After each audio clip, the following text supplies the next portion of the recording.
윤석열 대통령 지지율은 그 바이든 날리면 발언 파문 이후에 최저치를 기록을 하면서 약 20%대까지 내려간 여론조사 수치도 나오고 있습니다.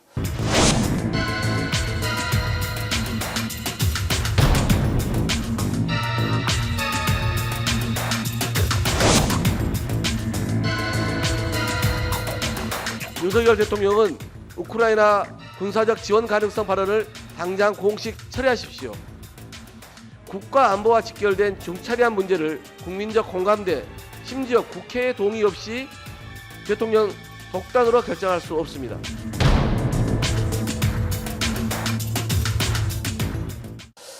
국민의힘 보통은 이렇게 민주당이 어떤 논란이나 이런 사법 처리나 이런 부분들이 있을 때 국민의힘이 반사이익을 취하는 것이 지금까지의 모습이었는데 이번에는 그런 모습도 좀 찾기가 어려워요. 그러니까 이게 반사이익을 지금 논하고 어쩌고 할 단계는 지난 것 같고요. 예. 그리고 이 지지율 하락이 이번에 특별히 어떤 일이 있어서라기보다는 기본적으로 계속해서 대통령 취임 직후에 이어져 온 추세이기 때문에 예. 뭐 크게 그 부분에 의미를 두지는 않습니다. 뭐 최저를 찍었다. 그러니까 이게 역대 두 번째로 낮은 예. 지지율이라고 하는데 그런 부분에 크게 의미를 두지는 않고요. 저는 오히려 어떻게 보냐면 최근에 지금 지지율 하락의 원인이 무엇인가? 전 본질적으로 이 부분에 기존까지의 하락 요인과는 좀 다른 측면이 있다고 생각합니다. 예. 그러니까 기존까지 윤석열 정부의 이 국정 지지율이 떨어졌을 때를 보면 대부분 어떤 거였냐면 말실수가 있거나 예. 혹은 그 말실수 이후에 정부가 대응하는 방식에서 문제가 있었거나 혹은 당 내에 그다음에 그 여권 내에 어떤 내용이 있거나 이런 것에 관련해서 국민들께서 염증을 느끼거나 좀 혐오감을 느끼고 거기에 대해서 반대를 표시했던 것이거든요. 근데 이번에 사실은 그 지지율 하락의 원인으로 평가되는 것이 그 외교 문제가 사실은 크다고 보거든요. 외교 문제가 큰데 이 부분은 사실 앞에서 말씀드린 것 같은 말실수 이런 문제가 아니라 실제로 정부의 국정 방향과 관련된 문제입니다. 그렇다고 한다면 이 정부에서 지금 추진하고 있는 외교의 방향에 대해서 국민들께서 많은 우려를 표시하고 있다는 얘기이기 때문에 훨씬 더 중대하고 이게 엄정한 문제라고 저는 보고 있는 것이죠. 그렇기 때문에 이 부분은 향후에 저희가 이제 앞으로 방미 계획도 지금 있고 예. 그렇기 때문에 향후에 대미 외교, 대일 외교, 그다음에 이 문제가 사실은 역사 문제까지도 계속 번져 나가고 있기 때문에 이런 부분들에 대해서 정부가 정확하게 국민들께서 납득할 만한 기조를 세우지 않으면 이런 그 지지율 하락의 늪에서 벗어나기가 상당히 어렵다. 기존까지의 하락세와는 확연히 다르고 훨씬 더 중요하고 엄정한 국면이다. 저는 이렇게 보고 있습니다. 외교 문제 말씀하셨고 사실은 윤석열 대통령이 로이터와의 이 인터뷰 네. 또 다시 화제가 되고 있습니다. 그러니까요. 네. 우리 그 대통령이 꼭 그 외국에 나가시기 전에 네. 희한하게 저번에 방일하기 전에 해당 국가의 언론과 인터뷰를 영예우리 해요. 네. 신문과의 인터뷰 내용에서 아니 기존에 국내 신문에 언론사에 얘기도 하지 않은 네. 내용들을 다 얘기하셨단 말이에요. 그래서 이번에도 외신에다가 또 이게 뭐 국민적 공감대를 얻을 수 없는 희한한 말씀을 하셨어요. 굉장히 센 발언을 하셨어요. 네. 우크라이나에 대한 직접 무기 지원을 언급을 하셨죠. 물론 그렇죠. 가정을 하긴 했습니다. 아니 근데 대량 학살이 있었을 경우. 네, 뭐 세 가지 조건을 드렸어요. 예. 뭐 대량 학살, 전쟁, 뭐 국제법 위반, 예. 뭐 이런 내용들에 대해서 하고 있는데 그 외신 지금 유럽에서는 EU에서는 이미 나토에서는 그 부분에 대해서 러시아가 우크라이나에서 저질렀다고 지금 판단을 이미 세 하고 가지 있어요. 전제 조건이 네, 완성됐다라고 완성됐어요. 보고 있죠. 그리고 미국에서 미국 국무부 환영 성명 냈지 않았습니까? 고맙다. 이미 된 거예요. 그러니까 외국에서 봤을 때는 이미 윤석열 대통령이 이미 지원한 거예요. 살상 무기를 지원했는데 그러니까 저는 대통령이 왜 국민을 이렇게 속이려고 하시는지 모르겠어요. 국민들이 바보가 아니에요. 그리고 지금 세상에 예를 들어서 그냥 로이터 신문에만 얘기하면 그게 외국에서만 봅니까? 우리나라에서는 다 봐요. 근데 그런 거짓말을 왜 그렇게 계속 하시는지 모르겠어요. 국민을 속이려고 한다는 자체가 저는 기분이 나쁘다는 거. 아니 할 수도 있어요. 할 수도 있고 국익을 위해서 본인이 판단한 국익에서는 그렇게 할 수도 버는데 대다수의 사람들이 그게 동의하지 않는다는 거예요. 그러니까 예. 지금 어제 그 로이터 통신과의 그 인터뷰에서 제일 중요한 게 러시아 우크라이나 전쟁의 살상무기 지원 문제하고 그다음에 대중국 관련해 가지고 양안 관계에 대해서 뭐 변화를 원하지 않는다라는 걸 지지한다는 미국 측 한번 입장을 지지한다는 거예요. 과연 지금 대통령은 경제 보고를 받고 있으신지 전 궁금해요. 지금 대중국 수출도 굉장히 줄고 있고 지금 무역 적자가 계속 지속되고 있는데 이런 식으로 하게 되면 러시아하고 중국을 적으로 돌린다는 얘기예요. 굳이 근데 왜 그렇게 하시죠? 우리가 지형학적으로나 정치적으로나 외교적으로 봤을 때 대한민국이 항상 얘기하는 게 주변을 둘러싸고 있는 사강 외교를 잘해야 된다고 그러잖아요. 예. 근데 왜 사강 외교에서 지금까지 잘해 오다가 한쪽 편에 너무 치우치면서 한쪽에서는 아예 적으로 만들어버리고 그러면 안 되잖아요. 우리가 중국에다도 물건을 팔고 러시아에다도 물건을 팔고 있는 상황에서 그나마 거기서 흑자를 얻고 있는 상황인데 왜 그걸 스스로 포기하고 있는지 저는 대통령이 과연 어떤 생각을 가지고 계시는 건지 진짜 그런 방향으로 가시려는 것인지 너무 우려를 하지 않을 수가 없다. 이 사실은 어느 정도는 좀 예견이 되었던 방향입니다. 왜냐하면 최근에 그 미국의 도청 관련된 그 논란이 있었을 예. 때 그때 주요 보도된 내용들을 보면 그때 김성한 안보실장 같은 경우와 그다음에 이제 비서관이랑 이제 나눈 대화에서 바로 이 우크라이나 무기 지원 관련된 부분이 직접 지원할 수 공개돼가지고 없다 뭐 이런 문제들. 그런 부분이었지 않겠습니까? 그래서 기본적으로 대통령실에서 이런 기조를 가지고 있는 것은 사실 예상을 했고요. 그리고 여기에는 또 미국의 요청, 강력한 요청도 있었을 테고 그래서 아마 대통령실 고심을 했던 것 같고요. 방향을 잡은 것 같습니다. 그런데 제가 봤을 때 원칙적으로 저희가 국내적으로는 외국의 그 살상 무기의 경우는 내보내지 않겠다라는 원칙이 있긴 하지만 이것은 여러 가지 국제 정세나 여러 가지 것들에 따라서 변화할 수 있는 그렇죠. 것이거든요.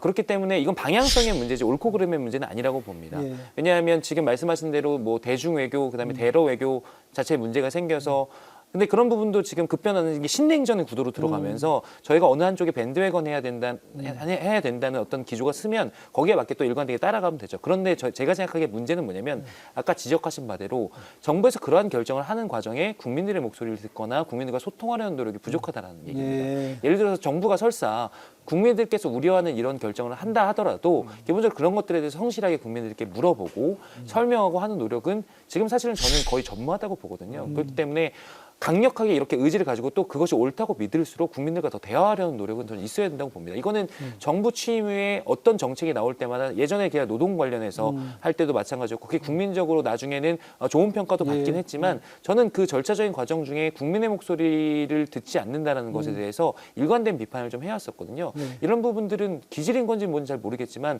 특히나 이렇게 아주 예민한 안보 관련된 것과는 이런 이슈에 관련해서는 더더욱 그렇게 하셨어야죠. 국민들께서 이 이슈에 대해서 잘 알지도 못하면서 예를 들어서 비판하거나 찬성하거나 그런 일이 있어서는 되겠습니까? 그런데 그 경제 문제라든지 뭐 노동 문제라든지 국내적인 사안에 있어서는 충분히 국민들의 의견을 수렴하고 이런 것들이 있을 수 있지만 사실 이 외교 문제는 우리 위원장님도 말씀을 하셨지만 미국의 굉장한 요구, 압박이 느껴졌을 테고 그리고 그 안에서 중국과 러시아의 눈치도 좀 봐야 되고 이런 상황에서 굉장히 좀 그 결정의 과정을 공론화하기에는 대통령실도 부담이 있지는 않았을까요? 그러니까 외교 관계에서 국제적으로 다른 국가들과 나눴던 대화라든지 그 어떤 협상의 절차라든지 이런 것들을 전부 다 공개할 수는 없습니다. 네. 그러나 이 이슈에 대해서 적어도 국민들께서 찬반의 의견을 올바른 정보를 가질 수 있게끔 가지고선 판단할 수 있게끔 하는 것은 정부의 실력이고 역할인 것입니다. 저희가 예를 들어서 예전에 2003년에 이라크 파병 관련해서도 네. 국회에서 전원위원회를 열면서 그 국회의원 전원이 거기에 대해서 토론하고 그다음에 국민들께서 그 이슈를 가지고 사실은 이 외교 문제라는 것이 국내적인 문제에 비해서는 상대적으로 국민들께서 관심을 좀 덜 가질 만한 주제거든요. 그렇기 때문에 정치권에서 더욱더 이 부분을 공론화할 수 있는 부분이라면 공론화하고 설명하고 하는 노력은 필요한 것입니다. 이렇게 다 결정이 나오고 나서 일부 내용을 띄어서 이렇게 언론에서 자극적으로 보도를 하고 여기에 대해서 국민들이 뒤늦게 정보를 알아채고 분개하고 이런 일들이 반복된다는 거는요. 이게 축적되면 사실은 정부에 대한 신뢰로까지 이어질 수 있는 문제이기 때문에 저는 오히려 이렇게 민감한 문제일수록 그 제공할 수 있는 정보와 제공하지 못하는 정보를 정확하게 구분하고 그다음에 밝힐 수 있는 것에 대해서는 국민들과 열심히 토론하는 노력 해야 된다고 생각합니다. 그러니까요. 저는 어저께 그 러시아와의 그 대응 문제도 대응을 보는 관계도 상당히 너무 아직도 이렇게 서투르다. 그러니까 아니 러시아에서 바로 러시아 대통령실 대변인이 뭐 이러면 한국과 러시아 관계는 파탄 날 수밖에 없다라고 얘기를 하니까 오늘 뭐라 했어요? 거기에 대해서 더 이상 언급하지 않겠다. 대신 잘 읽어보기 바란다. 아직도 지금도 날리면 바이든으로 계속 이 문제를 그게 왜 우리나라에서는 통할 수 있어요. 예. 우리나라에서는 난리면으로 들은 사람도 계시니까. 근데 외국인은 그게 외국 사람들한테까지 통한다고 생각을 하셔서 잘 읽어보기 바란다. 우리가 얘기한 것은 그런 내용이 아니다. 무슨 내용이 그런 게 아니에요. 러시아 일도 뭐 예를 들어 러시아 사람들도 그게 바보가 아닌데 인터뷰 내용 보면 이 윤석열 사우스 코리아의 윤석열 대통령이 하는 말에 대해서 다 이해하는 거죠. 살상무기 지원하겠다는 거잖아요. 예. 이거 포탄 지원한다는 것도 이미 알고 있는데. 그래서 저는 이 부분에 대해서 참 그리고 어저께 그리고 대통령이 이미 로이터에다 그렇게 말을 했는데 대통령실에서는 그런 얘기를 그게 그럼 대통령 개인 생각인가요? 또 이게 이제 서 변호사님 말씀하신 대로 정부 또 대통령실이 결정을 했습니다. 지금 어찌됐든 네. 미국과 함께 하겠다. 조금 무리가 되죠. 우리도 사실은 적대국을 만들지 않는 것이 우방국을 만드는 것보다 더 중요하다라는 입장에서 살상무기를 지원하지 않았는데 이제는 우방국을 확실히 가져가야 될 때다라는 결정을 했어요. 그러면 다음 주에 그 우방국 미국 가잖아요. 네네. 받아올 수 있는 게 뭐 있을까요?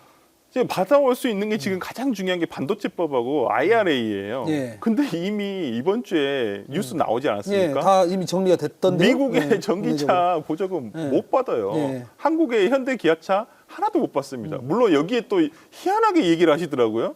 또 그 부총리는 아니 이거 괜찮다. 배터리는 된다. 나중에 네. 또 이제 뭐 받아오면 네, 또 다른 나라도 못 받았다. 네. 아니 다른 나라 못 받는 거 무슨 상관이 있어요? 우리나라는 받아야죠. 다른 나라 못 받을 때 우리나라 받는 게 더 외교력 아닙니까? 이건 기업이 할 수 있는 문제가 아니에요. 분명히 기업에 예를 들어서 미국의 로비스트가 있다 손 치더라도 네. 이건 대한민국 정부에서 나서서 야 우리나라 기업에 대해서 이것은 꼭 해줘야 된다. 보조금 지급하게 해줘야 된다라고 이렇게 나서서 하는 게 외교력 아닙니까? 근데 이 부분에 대해서 오히려 스스로 자의하고 있어요. 예. 야 이거 남들도 못 받았는데 우리도 못 받았어. 괜찮아.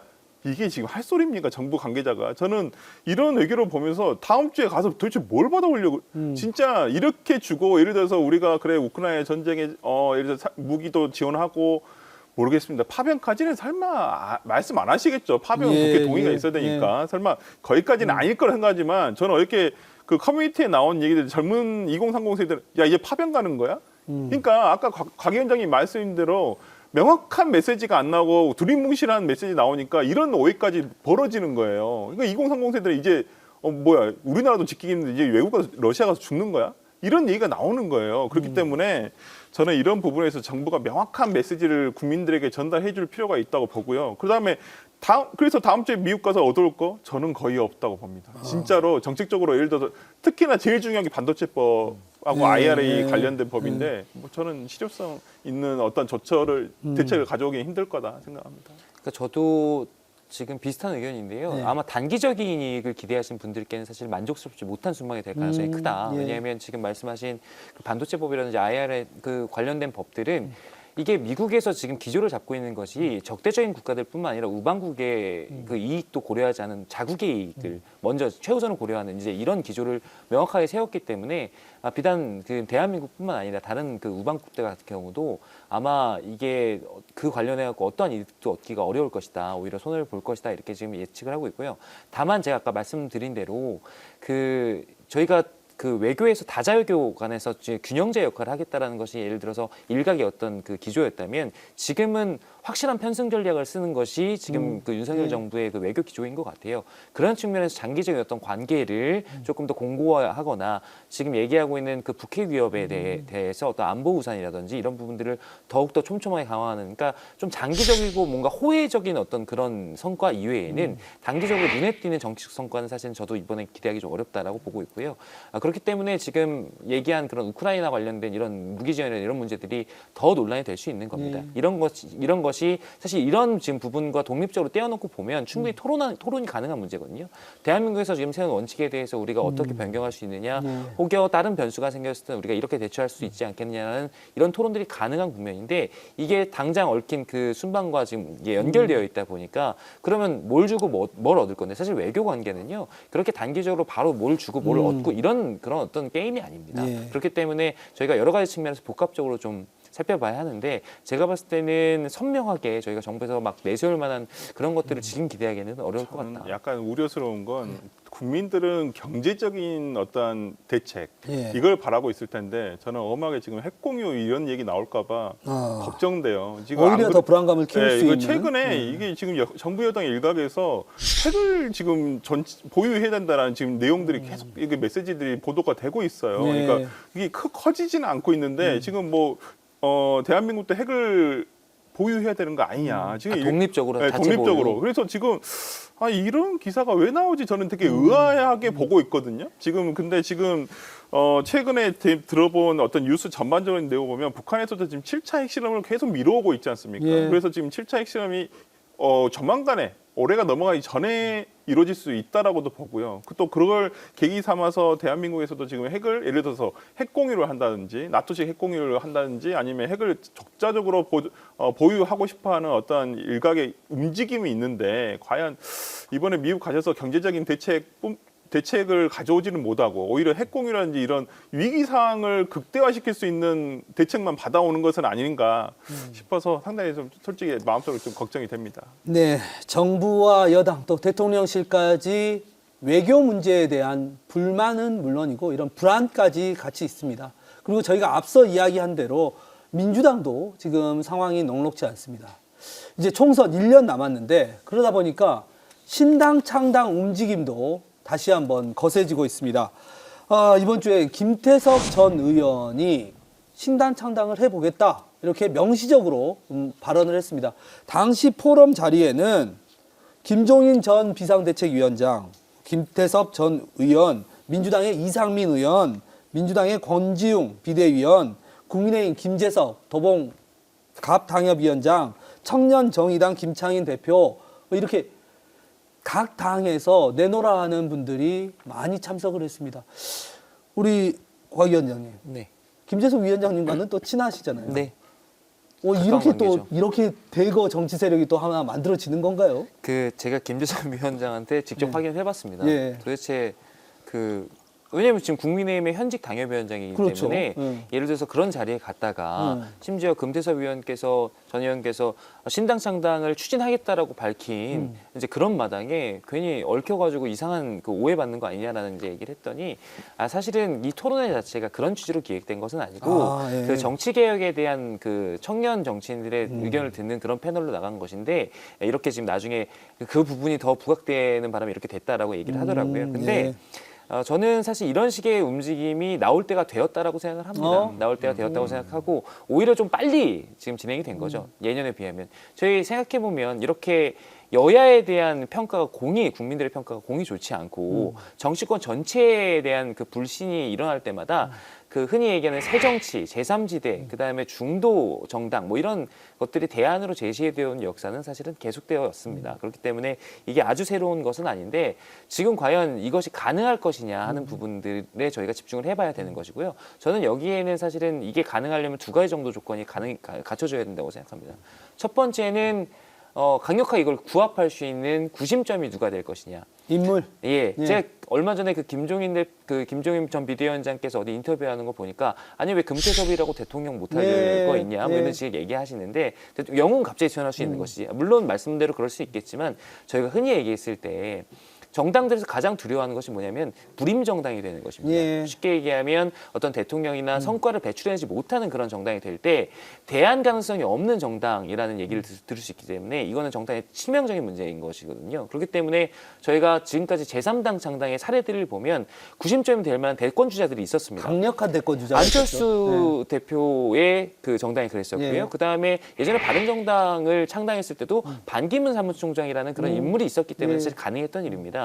그렇기 때문에 지금 이 상황 속에서 뚜렷한 대권 주자가 없는 상황에서 이러한 시도들이 과연 현실성이 있을 것이라는 의문이 하나가 있고요. 두 번째는 총선을 앞두고 있기 때문에 지금 수도권 30석 이렇게 얘기를 하지만 실제로 유권자들이 투표를 할 때 본인의 표가 버려지는 것을 두려워하기 때문에 사표 의식이 본인이 있죠. 좋아하는 후보에게 투표하기도 하지만 또 당선 가능성이 어느 정도 있는 후보에게 투표하거든요. 그렇기 때문에 지금 이런 선거제도를 가지고는 승자 독수계의 선거제도를 가지고는 제3정당이 사실 30석, 수도권 30석 이건 어불성 정선 제가 봤을 때는 살아남기 어려운 구조입니다. 그렇기 예. 때문에 최근에 지금 정개특위에서 논의되고 있는 선거제 개편에서 지금 이야기하고 있는 그러니까 합의제도, 그러니까 이른바 합의제도로의 그런 방향, 예. 그런 방향의 개편이 일부라도 이루어진다면 모를까. 예. 지금 상황에서는 두 가지 조건 다 충족되지 않았기 때문에 저는 사실상 다음 총선에 이런 모습을 보기가 쉽지 않을 것 같다라는 생각입니다. 예.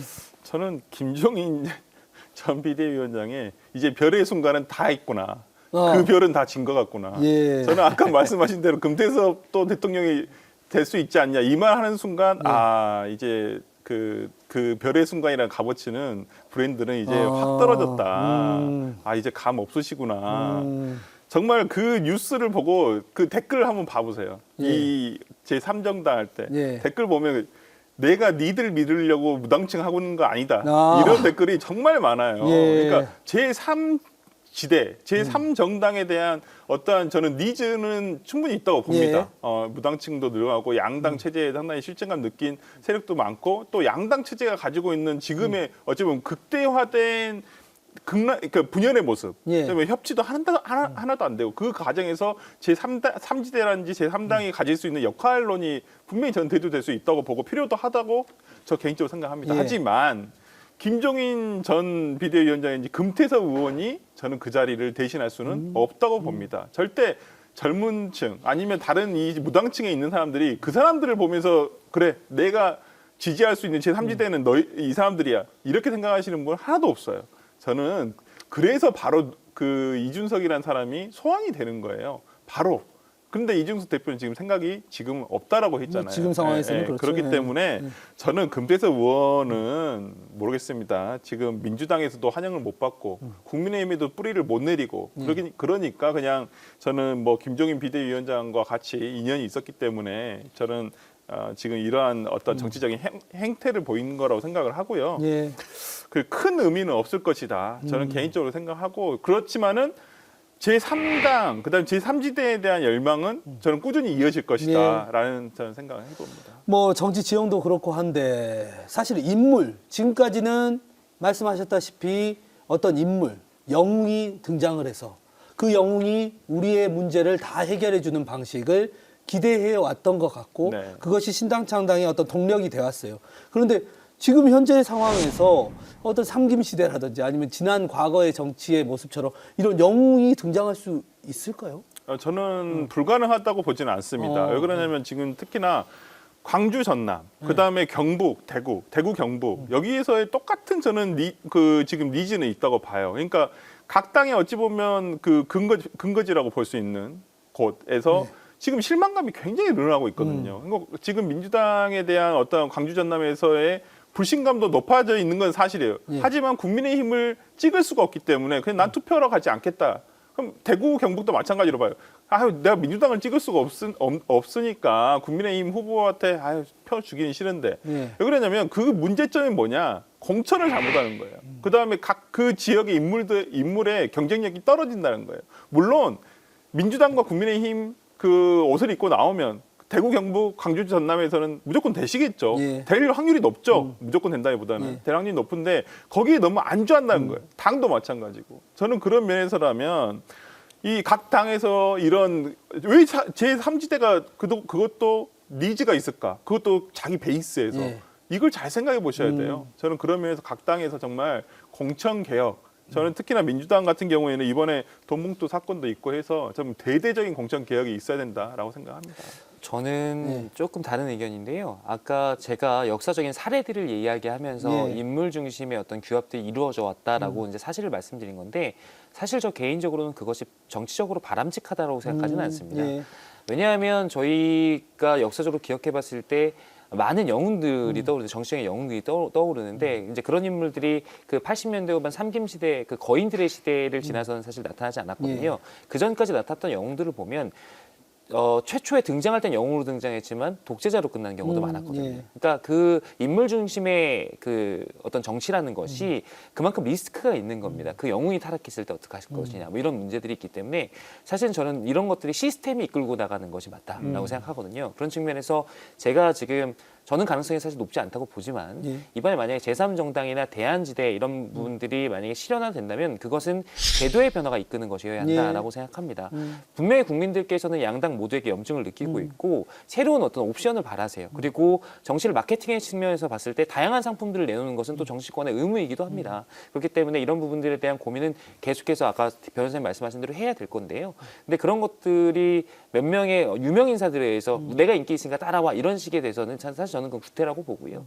제도에 의해서 새롭게 전선이 펼쳐지고 그다음에 지금까지 여와 야 중간에 껴있는 그 어딘가의 중도가 아니라 실제로 뭐 청년과 노년이라든지 새로운 어떤 구도의 그 전선을 펼치면서 확고한 가치를 들고 나오는 그런 대안들 이런 것들이 자연스럽게 등장하게 되려면 사실 저는 그것들을 뒷받침하고 이들의 어떤 등장을 가능하게 하는 제도의 변화가 수반되어야 되는 것이다. 그것이 이끄는 제3지대의 발견이길 바란다라는 말씀 드리고 싶습니다. 제도의 변화가 있어야 한다라는 뭐 이런 말씀 주셨는데 제도의 변화가 가능할까요? 지금 국회에서 논의는 하고 있잖아요. 선거제도. 예, 논의는 하고 있는데요. 지금 크게 세 가지 정도 안을 가지고 각축을 벌이고 있는데 이게 대부분은 지금의 제도를 조금 보완하는 것에서 그치지 않을까라는 그 예측이 지배적인 것 같긴 합니다. 근데 저는 조금 다른 판단을 해보는 게 사실은 이게 선거제도를 얘기할 때 저도 어쨌든 관련된 연구자긴 하지만 이게 어떤 정치의 철학과 방향의 문제여야지 이것들을 결정하는 국회의원 자신들의 이해관계가 결부된 것이어서는 안 되거든요. 예. 근데 실제로 지금까지 선거제도를 보면 선거제도 개혁의 과정을 보면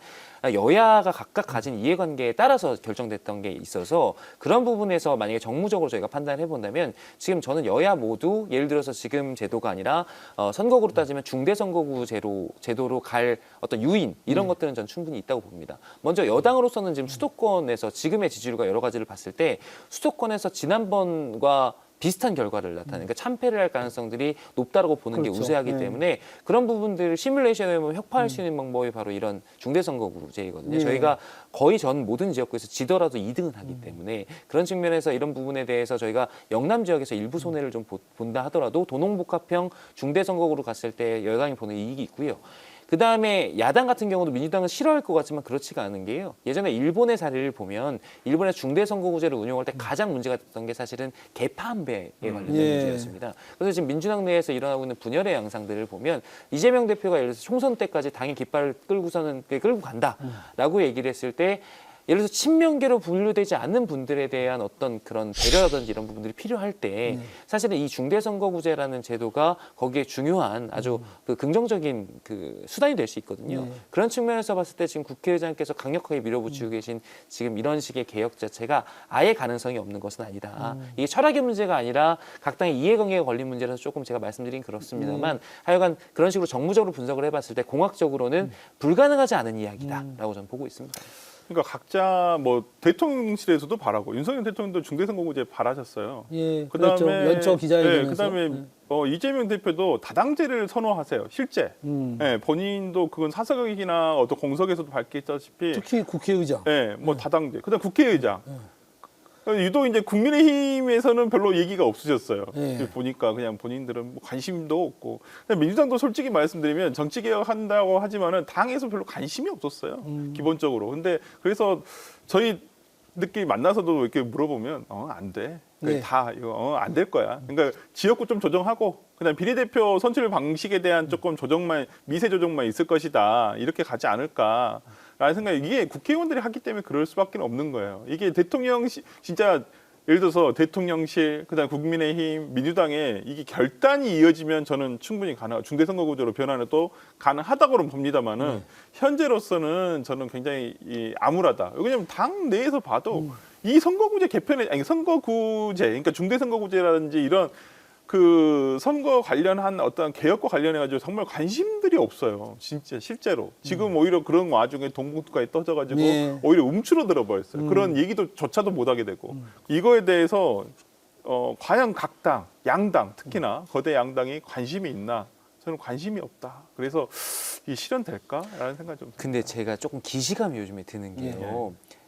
저희가 지난 총선 때 준연동형 비례대표제 도입했을 때 그때 정의당 한번 생각해 보시면 그때 저희 다른 거랑 연동해가지고 그때 비판하는 쪽에서는 사실은 딜했다 민주당이랑 예. 패스트트랙이랑 법안이랑 딜했다라고 그렇죠. 지금 그런 그 비판들이 있었거든요. 네. 지금 최근에 그 정의당에서 쌍특검 관련해서 패스트트랙 태우는 거 입장을 선회했잖아요. 예. 저는 이런 부분들도 사실은 그 암묵적으로 뒤에서 뭔가 얘기가 되고 있는 것이 아닌가. 왜냐하면 선거제 개혁에 관련해서 이 중대선거구제 개혁이라든지 비례대표의 확대라든지 이런 부분들은 정의당에서 꾸준히 바라오던 것이거든요. 이런 방향으로의 변화가.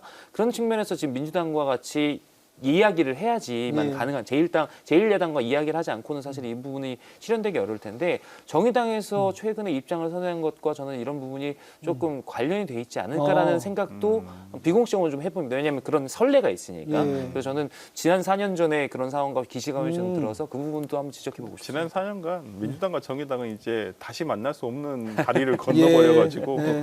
쉽지는 않을 거다 생각합니다.